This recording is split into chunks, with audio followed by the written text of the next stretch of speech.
আসসালামু আলাইকুম। পৃথিবীর যে প্রান্ত থেকে শুনছেন এবং দেখছেন সবাইকে শুভেচ্ছা জানাচ্ছি।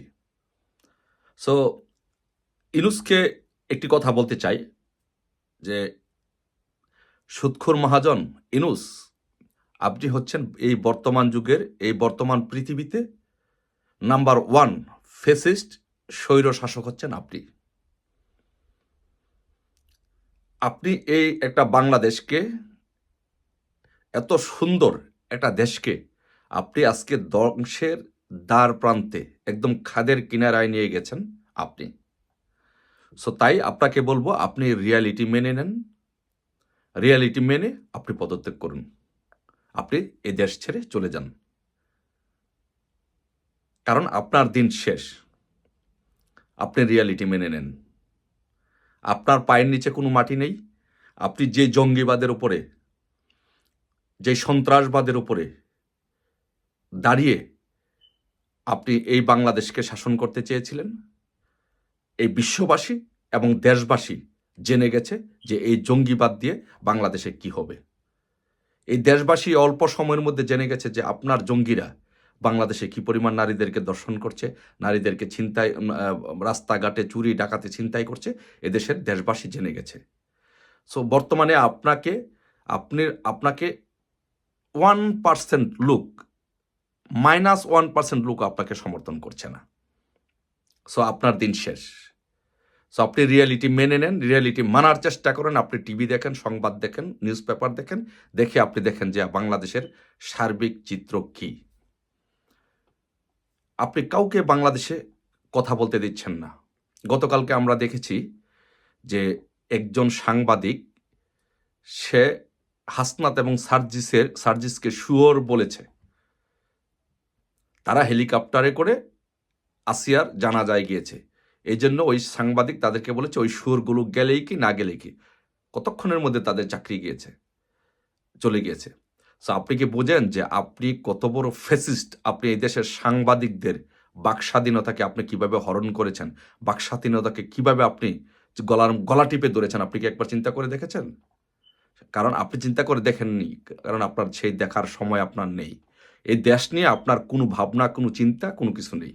আপনি শুধু সারাদিন বসে, বসে ইন্টারন্যাশনালি যোগাযোগ করছেন কিভাবে আপনি বাংলাদেশ থেকে কর ফাঁকি দিয়ে বিভিন্নভাবে দুর্নীতির মাধ্যমে টাকা পাচার করে বিভিন্ন দেশে গিয়ে আপনি সামাজিক সুদের ব্যবসা করতে পারবেন। এটা হচ্ছে আপনার চিন্তাভাবনা। এটা এই দেশবাসী বুঝে গেছে, এ দেশের জনগণ বুঝে গেছে। আপনি জাতিসংঘের মহাসচিবকে এনে সাংবাদিকদের সামনে, দেশ ও জাতির সামনে প্রেজেন্ট করে আপনি বুঝাতে চাচ্ছেন বিশ্বের কাছে আপনার কত বড় অ্যা সম্মান, বিশ্বের সাথে আপনার কত কানেক্টিভিটি আছে। এগুলো সব বোগাস। শোনেন, আপনাকে একটা কথা বলি। আপনি ইতিহাস থেকে শিক্ষা নেন, অভিজ্ঞতা থেকে শিক্ষা নেন। পাকিস্তানের সাথে যখন বাংলাদেশের যুদ্ধ হয়, তখন মার্কিন রণতরী অন দ্যা ওয়ে ছিল। মার্কিন যুক্তরাষ্ট্র শুধু সহযোগিতা করে নাই, শুধু সাপোর্ট করে নাই। তাদের রণতরী অন দ্যা ওয়ে ছিল পাকিস্তানকে সহযোগিতা করার জন্য। তারপরেও কিন্তু পাকিস্তান বাংলাদেশকে শাসন করতে পারে নাই। বাংলাদেশের মানুষ বাংলাদেশকে স্বাধীন করেছে। সো একইভাবে আপনাকে বলতে চাই, আপনি যতই চেষ্টা করেন বাংলাদেশের মানুষকে পাকিস্তানি ভাবধারায় জঙ্গিদের উপরে ভর করে, মৌলবাদীদের উপরে ভর করে, সন্ত্রাসবাদের উপরে ভর করে এই বাংলাদেশকে শাসন করবেন, শোষণ করবেন, এটা কখনো সম্ভব হবে না। এই দেশের জনগণ কখনো মেনে নেবে না। আপনি কি জানেন এই বাংলাদেশে এই মুহূর্তে সবচেয়ে জনপ্রিয় নেতাকে? এই দেশে, বাংলাদেশে এই মুহূর্তে সবচেয়ে জনপ্রিয় প্রধানমন্ত্রী নেতা হচ্ছেন বঙ্গবন্ধু কন্যা শেখ হাসিনা। এটাই রিয়েলিটি। এই রিয়েলিটি আপনি মেনে নেন, মেনে তার কাছে ক্ষমতা দিয়ে হস্তান্তর করে আপনি বিদায় নেন। মিস্টার ইউনূস, আপনাকে চ্যালেঞ্জ করলাম, চ্যালেঞ্জ, যে আপনি ঘোষণা করেন ২৪ ঘন্টার নোটিশে আপনি ঘোষণা করেন যে শেখ হাসিনা বাংলাদেশে আসবে, বাংলাদেশে কোনো রক্তপাত হবে না। ঢাকা শহরে শেখ হাসিনা আগামী ২৪ ঘন্টার মধ্যে আসবে। আপনি বাংলাদেশে ১ কোটি লোক তাকে সংবর্ধনা দিবে। আর অন দ্য আদার হ্যান্ড আপনার সাথে চ্যালেঞ্জ করলাম, আপনি কোথাও যাবেন, কয়জন লোক হবে? আপনার পুরা রাষ্ট্রীয় মেকানিজম যদি আপনি ব্যবহার করেন, তারপর আপনি ৫০,০০০ লোক আপনি জড়ো করতে পারবেন না। This is the reality, this is the fact, is called the popularity. Sheikh Hasina বাংলাদেশে এত জনপ্রিয়। বাংলাদেশের লক্ষ লক্ষ কোটি কোটি মানুষ শেখ হাসিনাকে ভালোবাসে। এই মানুষ এখন বুঝে গেছে যে আপনি আসিয়ার মতো একজন ছোট বাচ্চাকে অবুজ শিশুকে ধর্ষণের হাত থেকে বাঁচাতে পারেন না।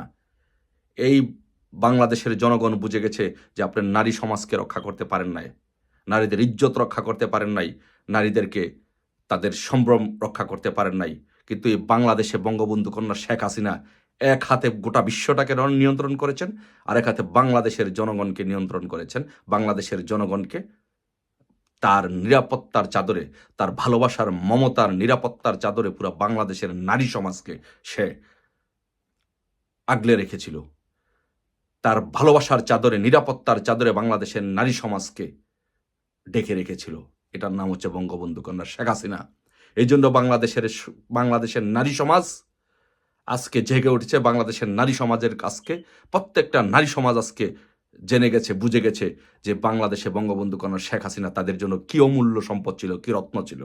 সেই রত্নের জন্য, অমূল্য রত্নের জন্য এই রমজান মাসে বাংলাদেশের মানুষ রোজা রেখে, নামাজ পড়ে, তাহাজ্জুদ নামাজ পড়ে, নফল নামাজ পড়ে দুহাত তুলে আল্লাহর কাছে দোয়া করতেছে, হে আল্লাহ, আমাদের বঙ্গবন্ধু কন্যা শেখ হাসিনাকে আমাদের মধ্যে ফিরিয়ে দাও, আমাদের বঙ্গবন্ধু কন্যা শেখ হাসিনাকে এই বাংলাদেশে দিয়ে দাও, আমাদের ইজ্জত রক্ষা করার জন্য বঙ্গবন্ধু কন্যা শেখ হাসিনাকে দাও, আমাদের দেশটা রক্ষা করার জন্য বঙ্গবন্ধু কন্যা শেখ হাসিনাকে আমাদের মাঝে ফিরিয়ে দাও, আমাদের নারীদেরকে দর্শনের হাত থেকে রক্ষা করার জন্য বঙ্গবন্ধু শেখ হাসিনাকে ফিরিয়ে দাও, আমাদেরকে মানুষের জীবন বাঁচানোর জন্য, চুরি ডাকাতি ছিনতাই থেকে এই দেশকে রক্ষা করার জন্য, এই বাংলাদেশটাকে রক্ষা করার জন্য আমাদের মাঝে বঙ্গবন্ধু কন্যা শেখ হাসিনাকে ফিরিয়ে দাও। এই দেশের মানুষ আজকে দুহাত তুলে আল্লাহর কাছে প্রার্থনা করছে, আল্লাহর কাছে দোয়া করছে, মানুষ রোজা রাখছে, নামাজ পড়ছে, তাহাজ্জুদ নামাজ পড়ছে বঙ্গবন্ধু কন্যা শেখ হাসিনার জন্য।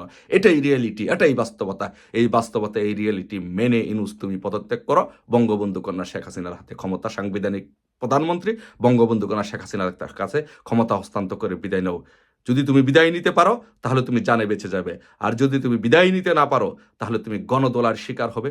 জনগণ তোমাকে এমনভাবে পিটিয়ে মারবে, জনগণ তোমাকে এমন গণদোলায় দিয়ে তোমাকে মারবে, এই পৃথিবীর ইতিহাসে রচিত হবে এক নতুন অধ্যায় যে একটি দেশের প্রধান উপদেষ্টা গণদোলার শিকার হয়ে মৃত্যুবরণ করেছেন। এটাই হবে তোমার পাশ্চিত্য, এটাই হবে তোমার পরিণতি।